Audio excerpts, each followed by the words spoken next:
Okay, so the title of this solo live is Living on Purpose. In January, hi Elaine, my topic for January was living with intention. So, living on purpose, living intention. To me, it's the same. So, what I mean by that is doing things and knowing why you're doing them. So, I am a person that loves routines. I like to always know what I'm going to do next. So when I'm doing one thing in my head, I'm thinking, what comes next? Hi, John. Um, and I have a to-do list. I purposely don't have a long to-do list though, because when I did that, I found myself getting overwhelmed all the time because I didn't get to the bottom of it. And I like completion as well. I don't know whether I know I'm a little bit OCD, but I also might be a little bit ADHD as well. I don't know. I've never been tested for anything, but it doesn't matter anyway. So I do like to tick boxes. And then if I don't get to the end of my tick list, then I feel a little bit overwhelmed. So I keep a short to-do list. What I basically do now, I've just started doing this year, is I have about 10 things that I want to get done in the week. So kind of 10 priorities. And then I put the day I'm going to do it, when I want to finish it, and then tick it when it's done. So that I really love that. Anyway, that's a little bit off subject. So I am a person that likes routine. But oh, hi, Kalpana. It's lovely to see you. Kalpana comes to every one of my lives, I think. So bless you. Um, yeah. So what was I saying? Routines. Routines are good. To-do lists are good. Knowing what comes next, what you've got to do in the day is good because, it makes you more productive. But if you live on autopilot, so if you live a life where you're just drifting. So, for example, you get up in the morning and you have a quick breakfast, you get the kids off to school, you go to work, uh, you work all day, you come home, you watch TV, scroll on your phone a little bit, have tea, not TV, have tea or dinner, and then go to bed. And then the next day it starts all over again. And that becomes a little bit of a routine. And then you're living on autopilot and you're not enjoying your life as much. You're just living from day to day, existing, if you like. Hello, Patrick, who's just joined. And have you ever thought to yourself, I'm doing fine, thank you, Patrick. Have you ever thought to yourself, where did the time go? My mum was always saying that. Where's the time gone? Where's the time gone? And I think we say that when we're not really focusing on what we're doing from minute to minute. Hi, Brandon. Um, and this is because our brain uses an awful lot of energy, like hi, Stella, like loads of energy. And so routines mean that we're doing stuff on automation, like cleaning our teeth, having a shower, brushing our hair, cooking, if you like, driving to work. And we just do it. And our brain doesn't have to use up too much energy because it knows exactly what to do and how to do it. And that's a good thing. So that makes it easy for the brain. It keeps it familiar. But we need some unfamiliar things. So doing the unfamiliar brings joy into your life. It brings curiosity into your life. It increases your confidence because you're doing new stuff. So we need to, what I call have intention, living on purpose. We need to have some thoughts around what we're doing. So keeping present. So, when you're scrolling on your phone and you just, you think, I'll just look at it for a minute. And the next thing you know, an hour's gone. Or, maybe you're driving to work and when you get to work, you can't even remember what you've done. It's like you've just got in the car and suddenly you're at work. You haven't even been thinking about it. So routine can get quite boring if we do it all the time. Hi, Gatika. It's lovely to see all these people I already know. Um, yeah, so Routine, we have to ask ourselves, are we present if we're just living on autopilot, if we're just moving from one thing to the next and not really getting any joy out of it? So just think for 1 minute, how often do you find yourself running on autopilot? What things do you do on autopilot that maybe you're thinking, maybe I should be doing something better? Like, for example, scrolling on your phone, binge watching Netflix. What else could you be doing instead of that? And I'm not saying it's wrong because, I sit and watch Netflix as well. I scroll on my phone, particularly on Substack. But what else could you be doing that might give you a little bit more excitement in your life? Maybe learning something new, maybe going out and phoning a friend, maybe visiting a friend, maybe going out for coffee somewhere, maybe visiting a new town, maybe, there's so many different things you could be doing instead of just sitting there distracting yourself. Um, and the other thing is choices. When we make a choice, when we make a decision to do something, how do we make those decisions? Do we just do the same thing we've always done? Like, when you're deciding where to go out for a meal with your partner, do you just go to the same place every time because you know where it is, you know what the service is like, you know what the food's like? Maybe you order the same meal every time. And that's fine, but it can be boring. Why don't we stretch ourselves a little bit? Why don't we go somewhere different, somewhere you've never been before? Hi, Daniel. My cats are often distractions. Yeah, yeah. Well, that's probably a good distraction. My grandson would say that's a very good distraction. He loves cats. Um, and also when we make a choice, how often do we default to what somebody else wants? I'm going to do what my partner wants because, it's just easier.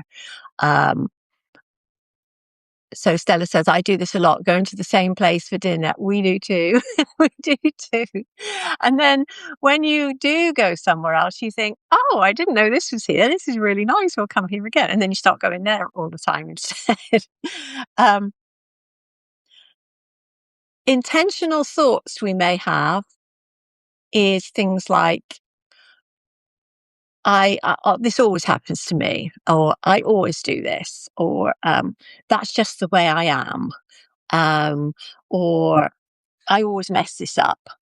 And when you think about those things, you'll just really repeat it. I mean, they say that, like, was it 70-80% of our thoughts that we have every day are the ones that we have every day. We think the same things over and over again, and it is things like, um, I'm so useless, I'm so stupid, or I can't do that, or I never have enough time, or if only I could do this, and maybe when this happens, I'll do this. And we never actually do anything. So we're just living from day to day.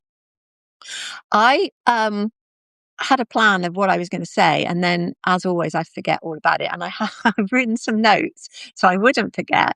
But now I'm looking at them; they don't make any sense whatsoever. So I'm just glancing down and picking things up. So if this sounds a bit rambling, then sorry. um, it's much easier when I'm talking to a guest. So if anybody has any questions, then do ask. So one of the things we do is the way we talk to ourselves. And again, this is just automatic. We automatically knock something and say, oh my God, why am I so clumsy? And why am I so stupid? And when you do that, you're just reinforcing that belief that you're stupid because you're saying to your subconscious, why am I so stupid? And so your brain will answer that for you. Well, you keep knocking things over. That's why you're stupid. That's why you're clumsy. You keep getting things wrong. That's why, you'll never be any good at anything. And we need to correct those thoughts. So we need to be mindful about the things we say to ourselves. We need to start being more positive. Now, when I talk about thinking positively, I'm not talking about being happy clappy.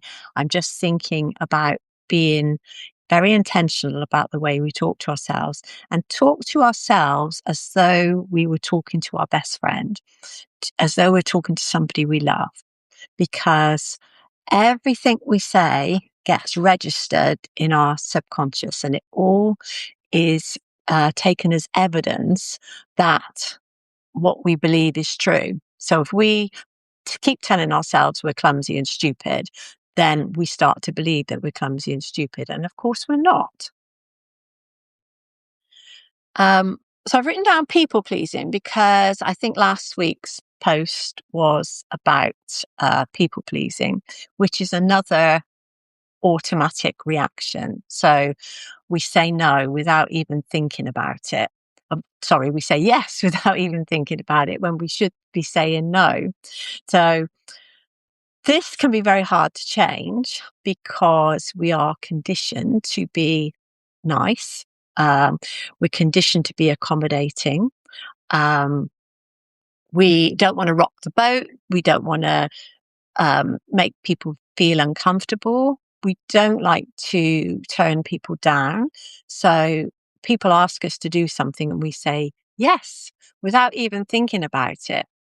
So what we ought to do, and this is what I started doing when I found that I was people pleasing, is to just take a breath and think, what do I want to do right now? Is this something that I want to do? Or is this something that I should say no to? Um, and make a decision based on what matters to you. And to do that, you need to know what matters to you. So you need to know what your values are. And a lot of people don't know what their values are. They don't know what's really important to them. So think about this now or think about it later, but what really matters to you? What is important in your life? Um, Bob says, at 68 years old, retired and on physical disability, writing provides a purpose in my life. Yes, yes. Katika, I love happy clay. Something that helps me in is flipping the script. When I am in a negative spiral and self-berating, I consciously change the words I'm using to myself. Yes, definitely.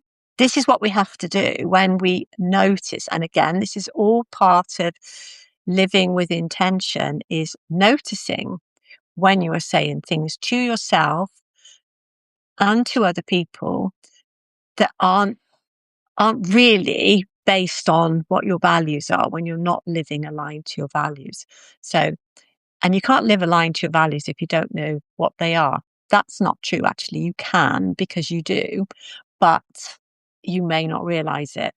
And sometimes when you do something that's not in line, I thought you meant, when I read Happy Clay, Gatika, I thought you meant you got some clay and played around with it and that cheered you up, which would be a great way of being intentional. But you meant Happy Clappy.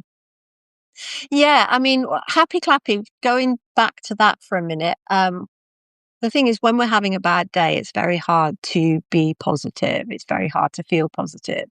And that's absolutely fine. We shouldn't be happy all the time or try to be happy all the time, because that just doesn't work.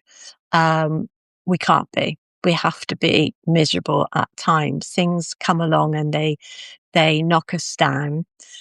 But it's how quickly you get back up again. And this is what a strong self-confidence helps you with, the ability to get back up, that bounce back ability, if you like.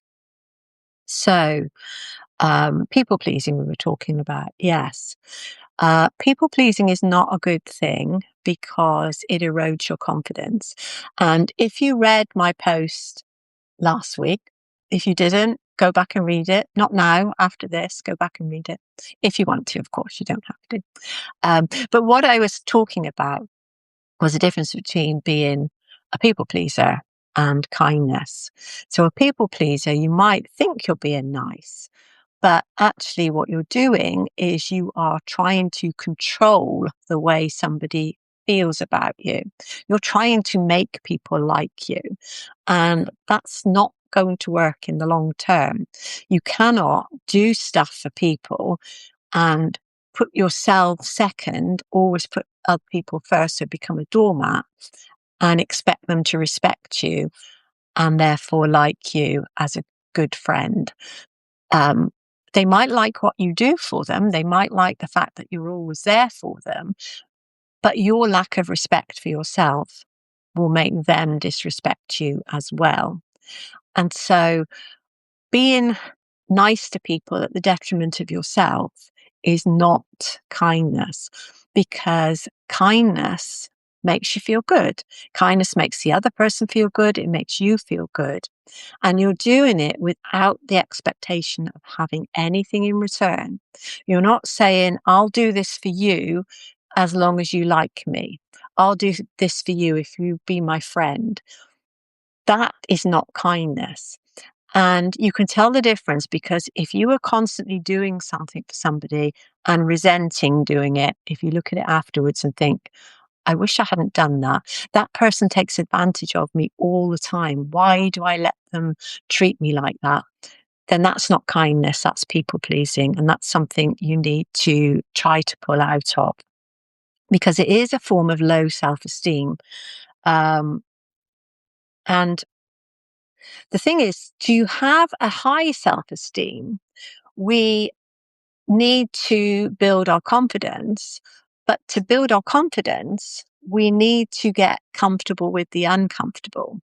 So putting boundaries in place and saying no will build your self-esteem. But putting boundaries in place and saying no is uncomfortable when you first start doing it. But you can't get comfortable until you start. So you have to go through that uncomfortable phase to get through to the other side, if that makes sense. So we need to start saying no. And we need to have self-respect for ourselves. So what does having a high sense of self-respect look like? I watched a video yesterday by Julia Christina, who is a counsellor, and she was talking about 6 things that people with a high self-respect are not afraid to say. So this is a good way to practice getting out of your people pleasing and increasing your self-confidence. So somebody asks you to do something and you say, let me think about that. So you're not saying no, you're saying, let me think about that. And then you can go back to them when you've thought it through. So you're being very intentional by doing that. So first thing that people with high self-respect say is, let me think about that, when somebody asks them for something. So the second one, somebody says something to you, maybe criticizes you, maybe says something nasty, puts you down. And what we often do, particularly when we're a people pleaser, is somebody says something to you that cuts you, that knocks you down, that hurts you, and you don't say anything. And then you go home and you're thinking about it over and over again, thinking, oh, why did I let them treat me like that? Why didn't I just say something back to them? And then you start playing all the things in your head that you wanted to say but didn't say. So what Julia Christina recommends is saying, I'm not comfortable with that. So you're not doing anything to upset the other person potentially or to start an argument. You're just saying, I'm not comfortable with that, actually. And then the third one, again, somebody criticizes you or knocks you down in some way.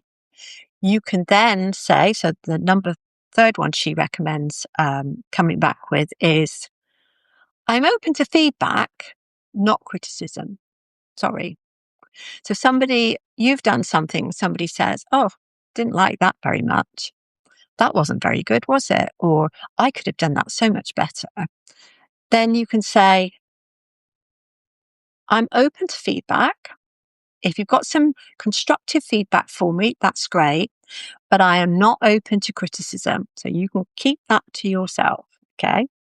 So that's the next one. Then the fourth one is when somebody maybe is trying to start an argument with you or being unreasonable, and you don't want to get into a confrontation, you don't want to start, maybe you can feel yourself getting upset or angry, and you want it just to end at that point. So you say, I am going to step away from this conversation and I'll talk to you later. Or you can just leave it at, I'm going to step away from this conversation now. And you're not putting fuel on their fire then. So if they've got angry with you, maybe you're having a row with your partner, you can say, I'm going to step away from this conversation now. And it gives you a time to calm down, but it also gives the other person time to calm down. And what you're doing is you're asserting that boundary. You're saying, look, you're not going to treat me like this. You're not going to talk to me like this. So I'm not going to argue with you. I'm just going to walk away. So the fifth one then, again, when somebody says something nasty, criticizes you, puts you down in some way, you can say, that comment didn't land well with me. So you're not saying, I don't like the way you just talked to me. You're not making them defensive, or you're not making them come back at you. You're just saying that comment didn't land well with me. And you can say it in quite a quiet, calm, reasonable voice. That comment didn't land well with me. And you're telling the other person that you're not happy with the way they just spoke to you.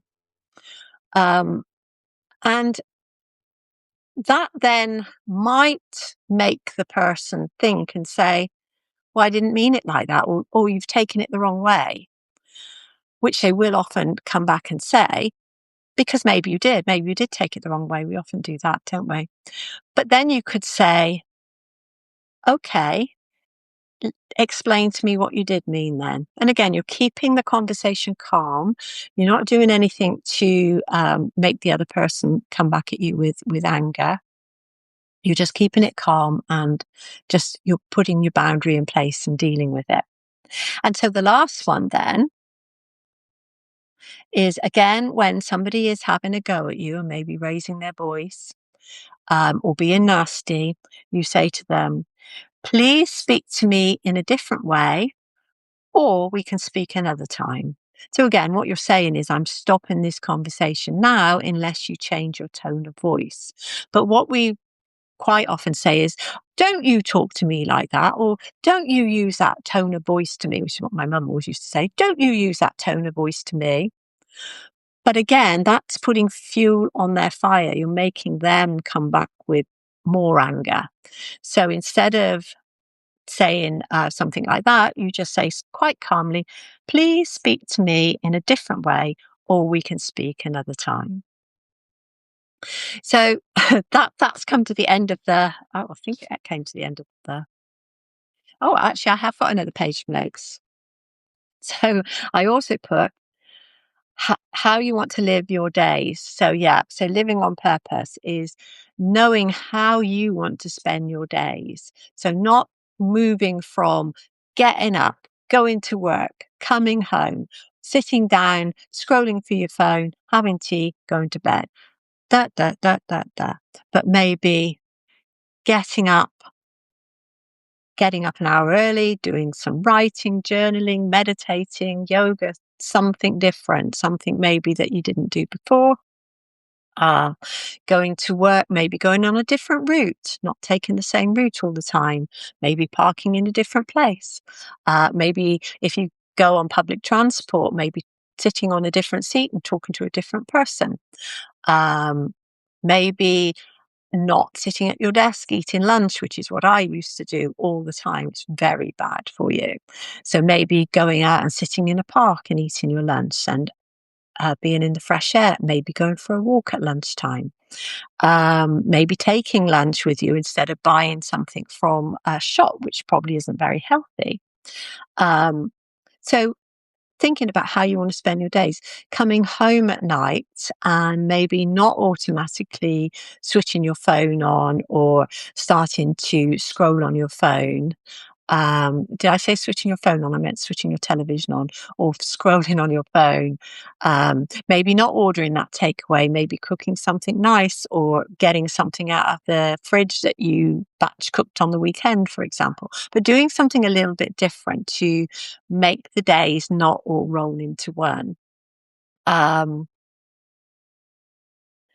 and trying to be more aligned with the things that are important to you, like I said before. So another question to think about then when we finish in a minute, um, is where in your life do you feel most aligned with the things that are important to you? So for me, that would be spending time with family. My grandson stayed this weekend, and that's always great having my grandson here. So whereas weekends I'd probably be writing on Substack, doing housework.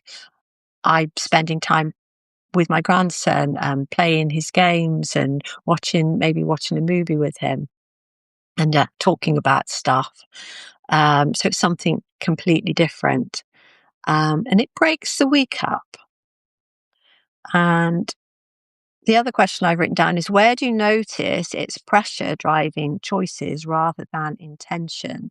So going back to that eating lunch at your desk, for me, pressure. It was the pressure to get everything done that made me sit at my desk and work and eat at the same time, which is not good for you because you're not taking a break, and B, your brain doesn't even realize you're eating lunch. So a couple of hours time, it's going to say to you, "Oh, we're hungry. We haven't eaten anything."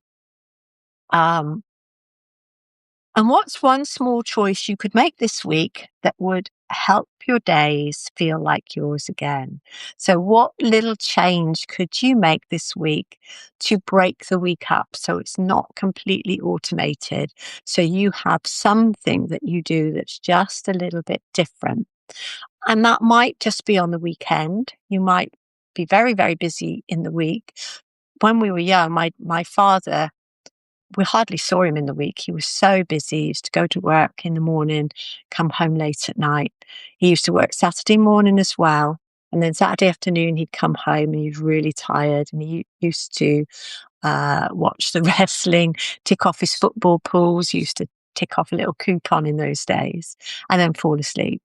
Um, but Sunday was his family day. Sunday always took us out somewhere. We always went for a walk in the woods, to the beach. We'd have a family day. And those things I think are really important. Those are the things I remember from my childhood. So, I know I ramble on a little bit and I know I may not make sense a lot of the time.